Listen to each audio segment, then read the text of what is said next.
बिस्मिल्लाहिर्रहमानिर्रहीम। आज हमारा टॉपिक है सोलर रेडिएशन स्पेक्ट्रम। तो सोलर स्पेक्ट्रम हमारे पास इलेक्ट्रोमैग्नेटिक स्पेक्ट्रम का एक हिस्सा है हमारे पास। और इलेक्ट्रोमैग्नेटिक स्पेक्ट्रम हमको जो हमारे सन से जो रेडिएशंस होती है, जब सन से रेडिएशन होती है तो वो इलेक्ट्रोमैग्नेटिक वेव की सूरत में होती है। जब वो इलेक्ट्रोमैग्नेटिक वेव की सूरत में होती है तो इलेक्ट्रोमैग्नेटिक स्पेक्ट्रम हमको इसकी वेवलेंथ जाहिर करती है। तो इस फिगर में आप दिख रहा है, ये हमारे पास फिगर है इलेक्ट्रोमैग्नेटिक स्पेक्ट्रम का। तो हमें वो जो गामा रेज है, एक्स रेड है, अल्ट्रावायलेट है, विजिबल है, इंफ्रारेड रेडिएशन है, माइक्रोवेव रेडिएशन है, रेडियो वेव्स है, तो इसकी जो वेवलेंथ वो हमें जाहिर करता है। तो हमारे पास गामा रेज का जो रेडिएशन वो हमारे पास 10⁻⁴ मीटर है। जो एक्स रे का रेडिएशन वो हमारे पास 10⁻⁻⁶ मीटर है हमारे पास। तो सोलर स्पेक्ट्रम एक्चुअल हमारे पास इलेक्ट्रोमैग्नेटिक स्पेक्ट्रम का एक हिस्सा होता है। अब हम सोलर स्पेक्ट्रम की ग्राफ की तरफ चलते हैं। ये हमारे पास सोलर रेडिएशन स्पेक्ट्रम की ग्राफ डायग्राम है। इस ग्राफ में हमारे पास जो हॉरिजॉन्टल लाइन है वो हमें वेवलेंथ जाहिर करती है और जो वर्टिकल लाइन हमें लाइट इंटेंसिटी जाहिर करता है। जो हमारे पास येलो पार्ट है वो हमें लाइट जो एटमॉस्फेयर के टॉप पे आते हैं, सोलर से जो लाइट्स आती है एटमॉस्फेयर के टॉप पे, इसकी वेवलेंथ सोलर रेडिएशन के साथ कैसे वेरी होता है वो हमें ये बताता है।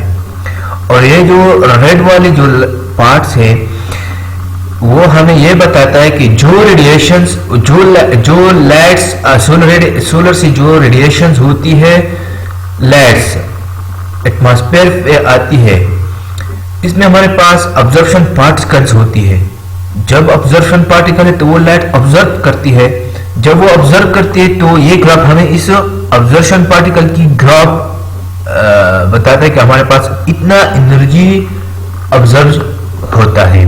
और ये जो ब्लैक वाले कलर की जो लाइन है वो हमारे पास 5250 सेल्सियस पे है। वो हमें ब्लैक बॉडी स्पेक्ट्रम बताता है कि ये हमारे पास ब्लैक बॉडी स्पेक्ट्रम है।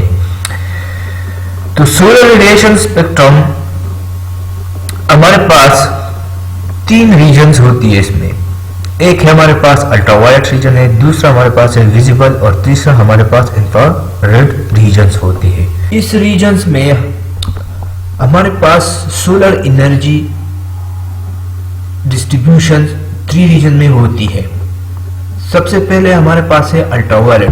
तो अल्ट्रावायलेट रीजन में हमारे पास 5% एनर्जी डिस्ट्रीब्यूट होती है। इसकी रेंज ये हमारे पास वेवलेंथ है। हॉरिजॉन्टल लाइन पे हमारे पास वेवलेंथ था और वर्टिकल पे हमारे पास लाइट इंटेंसिटी था।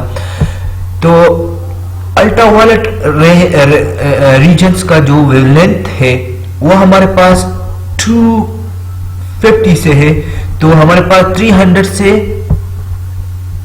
400 तक है हमारे पास इसकी रेंज। और इस पे हमारे पास एनर्जी आते हैं, लाइट्स आती है 5% आती है अल्ट्रावायलेट्स में। दूसरा हमारे पास है ये हमारे पास दूसरा है विजिबल रीजन। तो विजिबल रीजन हमारे पास इसमें हमारे पास लाइट आती है 43% और इसकी रेंज हमारे पास है 400 टू 700 तक हमारे पास विजिबल रीजन का रेंज है। फिर इसके बाद हमारे पास इंफ्रारेड रीजन है। इंफ्रारेड रीजन में हमारे पास 52% एनर्जी आते हैं हमारे पास। इसमें 52 इंफ्रारेड रीजन में हमारे पास एनर्जी इसलिए ज्यादा आती है कि हमारे पास इसकी वेवलेंथ ज्यादा है।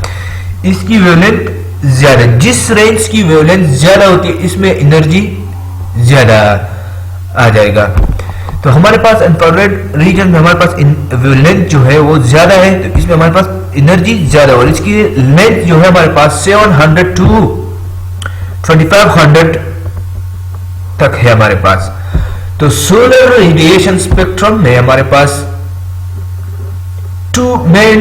मेन टू रीजन्स है और वो मेन 2 रीजन हमारे पास है विजिबल्स और दूसरा हमारे पास है इंफ्रारेड। और इस 2 रीजन से हमारे पास जो अर्थ पे जो लाइट्स आती है, जो हीट आती है, ज्यादा लाइट और ज्यादा हीट आती है, इस 2 रीजन से आती है। और हम इस 2 रीजन से इलेक्ट्रिसिटी भी प्रोड्यूस करते हैं थ्रू सोलर पैनल्स। तो नेक्स्ट वीडियो में हम डिस्कशन करेंगे how to electricity produce by solar energy.